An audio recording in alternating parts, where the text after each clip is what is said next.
Everyone, welcome to my channel life success academy 1 पर आप सभी का बहुत बहुत स्वागत है। तो आज इस क्लास में हम रचनात्रयी, कवित्रयी, वेदत्रयी से संबंधित महत्वपूर्ण त्रयी रचनाओं को हल करने वाले हैं। अगर आपको ये क्लास अच्छी लगे तो इसे ज़्यादा से ज़्यादा लाइक, शेयर, सब्सक्राइब करें और एक कमेंट ज़रूर किया करें, जिससे कि हमें पता चल सके ये क्लास अच्छी लगी या बुरी लगी। तो देर न करते हुए शुरू करते हैं कि बृहत्त्रयी रचना। बृहत्त्रयी रचना, तो बृहत्त्रयी के अंतर्गत जो है कौन कौन सी रचनाएं आती हैं, इनसे क्वेश्चन पूछे जाते हैं। इस क्लास से कम 4 से 5 अंक पक्के हैं। तो बृहत्त्रयी रचना के अंतर्गत आते हैं क्राता अर्जुनियम, जो है वो 12वीं की रचना है, जिसमें 18 सर्गों का वर्णन किया गया है।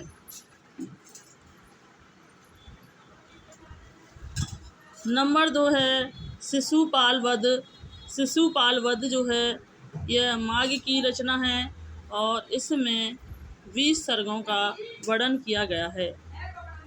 नंबर 3 है न्यसती चरित। न्यसती चरित जो है श्री हर्ष की रचना है, इसमें 22 सर्गों का वर्णन किया गया है। यह तीनों रचनाएं जो हैं बृहत्त्रयी के अंतर्गत आती हैं और यह रचना किसी न किसी परीक्षाओं में पूछी ही जाती हैं और सबसे ज़्यादा पूछी जाती है। तो इन्हें याद करने की ट्रिक है कि सन। बृहत्त्रयी के अंतर्गत आती हैं कि सन। की से मतलब है क्राता अर्जुनियम, सा से मतलब है शिशुपाल वध और ना से मतलब है न्यसती चरित। नेक्स्ट देखते हैं लघुत्रयी रचना। तो यह है बृहत्त्रयी रचना और दूसरी देखते हैं लघुत्रयी रचना। तो लघुत्रयी रचना के अंतर्गत कौन सी रचनाएं आती हैं? तो लघुत्रयी के अंतर्गत जो रचनाएं आती हैं यह कालिदास की रचनाएं आती हैं, जैसे है रघुवंशम, कुमार संभव और मेघदूतम। यह 3 रचनाएं आती हैं। रघुवंशम जो है कालिदास की महाकाव्य रचना है और जिसमें 19 सर्गों का वर्णन किया गया है। कुमार संभव में जो है 17 सर्गों का वर्णन किया गया है और इसमें शिव पार्वती के विवाह की कथा का वर्णन किया गया है। मेघदूतम, यह तीनों रचनाएं जो हैं कालिदास की रचनाएं हैं। रघुवंशम, कुमार संभव जो है यह महाकाव्य रचना है। मेघदूतम जो गीति काव्य रचना है। कालिदास की जो है 7 प्रमाणिक रचनाएं मानी गई हैं, जिनमें 2 महाकाव्य हैं, रघुवंशम और कुमार संभव।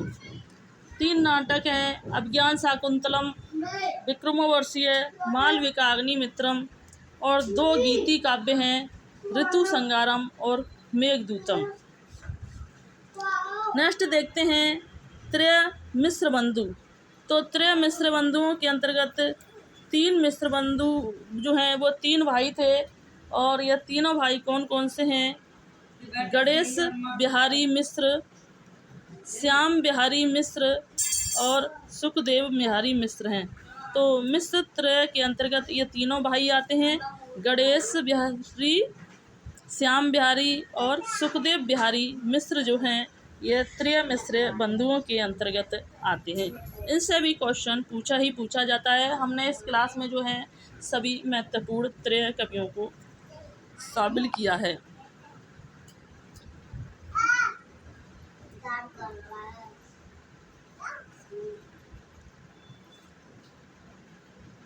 नेक्स्ट देखते हैं कि मुनित्रयी कवि के अंतर्गत जो हैं कौन कौन से कवि आते हैं? तो पाणिनि, पतंजलि और कात्यायन।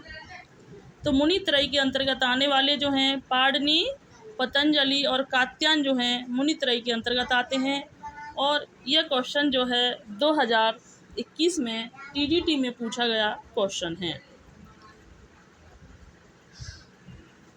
नेक्स्ट देखते हैं त्रिवेद। तो त्रिवेद के अंतर्गत कौन कौन से वेद आते हैं? तो ऋग्वेद, सामवेद और यजुर्वेद। वैसे वेद जो होते हैं, वेदों की संख्या जो है वो 4 है। ऋग्वेद, सामवेद, यजुर्वेद और एक है अर्थवेद।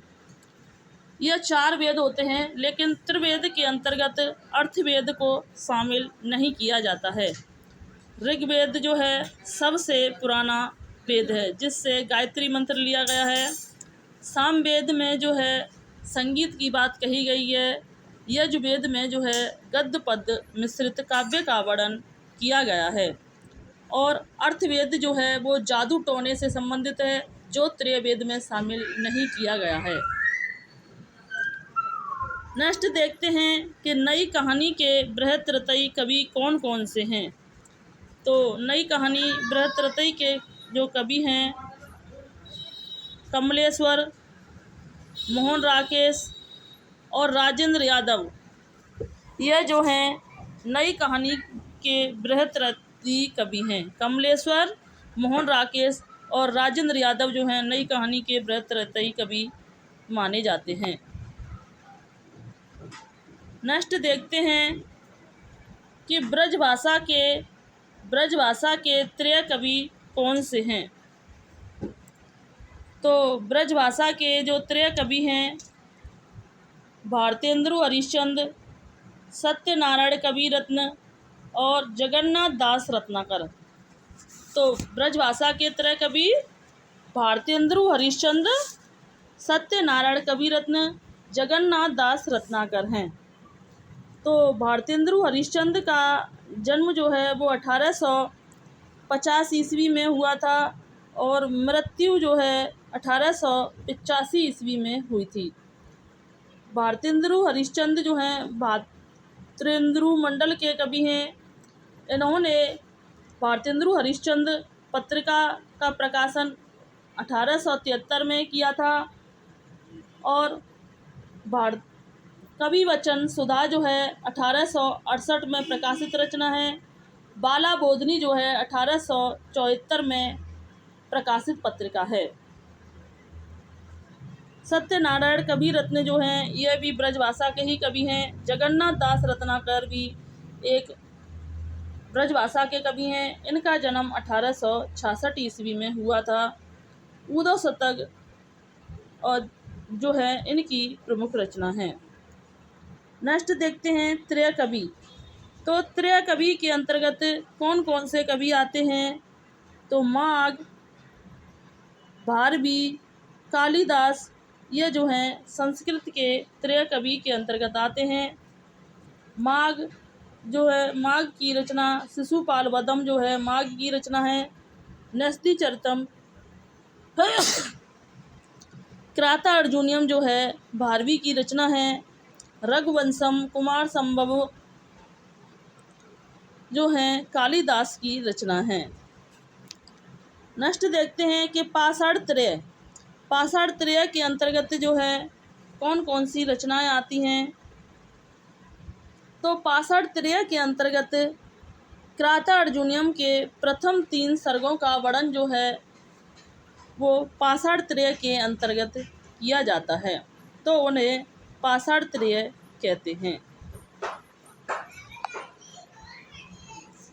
नेक्स्ट देखते हैं कि छायावाद के चतुष्ट कवि किन्हें कहते हैं।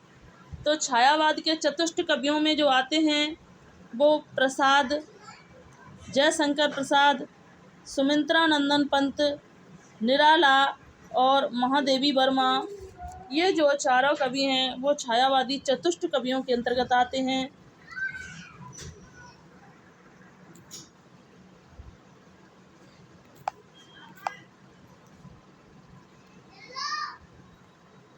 जयशंकर प्रसाद का जन्म जो है वो 1889 ईस्वी में 1889 ईस्वी में सुगनी साहू परिवार में हुआ था। जयशंकर प्रसाद ने छायावादी महाकाव्य कामायनी की रचना 1935 में की थी। उसमें 15 सर्गों का वर्णन किया गया था। नेक्स्ट देखते हैं सुमित्रा नंदन पंत का जन्म जो है, सुमित्रा नंदन पंत का जन्म 1900 ईस्वी में कौसानी में हुआ था। सुमित्रा नंदन पंत को कल्पना का कवि, प्रकृति का सुकुमार, कल्पना का लाडला आदि उपनामों से जाना जाता है। और सुमित्रा नंदन पंत को जो है 1968 में चिदम्बरा रचना के लिए इन्हें ज्ञानपीठ पुरस्कार, हिंदी का प्रथम ज्ञानपीठ पुरस्कार दिया गया था। अब नेक्स्ट देखते हैं निराला। निराला का जन्म जो है 1897 ईस्वी में निराला जी का जन्म जो है वो बंगाल में हुआ था। निराला जी के प्रमुख उपन्यास हैं अलका, अप्सरा, निरुपमा, प्रभावती जो हैं ये निराला के प्रमुख उपन्यास हैं। नेक्स्ट देखते हैं महादेवी वर्मा का जन्म जो है 1907 ईस्वी में फर्रुखाबाद में हुआ था। महादेवी वर्मा को आधुनिक मीरा के नाम से जाना जाता है और महादेवी वर्मा जी को 1982 ईस्वी में यामा रचना के लिए ज्ञानपीठ पुरस्कार मिला था। महादेवी वर्मा की अन्य रचनाएं हैं निहार, नीरजा, शांत गीत, दीपशिखा, ये सभी जो हैं महादेवी वर्मा की रचना है। और छायावाद का सर्वाधिक विरोध करने वाली जो कवित्री हैं तो वह महादेवी वर्मा ही हैं। नेक्स्ट देखते हैं छायावाद के वर्मात्रय कवि कौन से हैं। तो छायावाद के जो वर्मात्रय के अंतर्गत आने वाले जो कवि हैं तो एक तो महादेवी वर्मा, दूसरी भगवती चरण वर्मा और तीसरे राम कुमार वर्मा। तो यह तीनों कवि जो हैं वर्मात्रय के अंतर्गत आने वाली कवि हैं। तो महादेवी वर्मा का जन्म 1907 में हुआ था। 1982 में इन्हें यामा रचना के लिए ज्ञानपीठ पुरस्कार मिला था। और इनकी जो रस्मी जो रचना है वो बौद्ध धर्म से प्रभावित रचना है। यह भी क्वेश्चन पूछ लिया जाता है कि महादेवी जी वर्मा की जो है बौद्ध धर्म से प्रभावित रचना कौन सी है, तो रश्मि है। भगवती चरण वर्मा और राम कुमार वर्मा का जन्म जो है 1905 ईस्वी में हुआ था। नेक्स्ट देखते हैं कि छायावाद के ब्रह्मा, विष्णु, महेश त्रय कवि के अंतर्गत कौन से कवि आते हैं। तो छायावाद के ब्रह्मा, विष्णु, महेश के अंतर्गत आने वाले जो कवि हैं प्रसाद, पंत और निराला। प्रसाद, पंत और निराला जो हैं यह छायावाद के बृहत्त्रयी के अंतर्गत आने वाले कवि हैं। तो छायावाद के जो ब्रह्मा कहा जाता है, छायावाद का ब्रह्मा जो है जयशंकर प्रसाद जी को छायावाद का ब्रह्मा कहा जाता है। और जयशंकर प्रसाद को जो है कलाधर उपनाम से भी जाना जाता है। नंबर 2, छायावाद का विष्णु जो है सुमित्रा नंदन पंत को छायावाद का विष्णु कहा जाता है।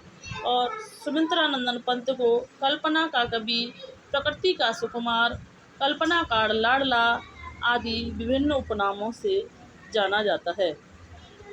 और सुमित्रा नंदन पंत को 1968 में इन्हें चिदम्बरा रचना के लिए प्रथम हिंदी का ज्ञानपीठ पुरस्कार जो है प्राप्त हुआ था। सुमित्रा नंदन पंत जी की जो पल्लव रचना है उसे छायावाद का मैनिफेस्टो भी कहा गया है।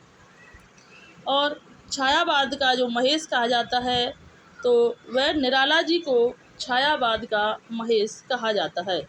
इस तरह छायावाद के ब्रह्मा, विष्णु, महेश जो हैं प्रसाद, पंत, निराला को छायावाद का ब्रह्मा, विष्णु, महेश कहा जाता है। तो हमने इस क्लास में रचना त्रय से संबंधित सभी कवियों का वर्णन किया है और इस क्लास से कम 4-5 अंक आपके पक्के हैं, इसलिए क्लास को छोड़ने की गलती बिल्कुल भी ना करें और इस क्लास को ज़्यादा से ज़्यादा लाइक शेयर सब्सक्राइब करें। तो थैंक्स वॉचिंग। जय हिंद, जय भारत।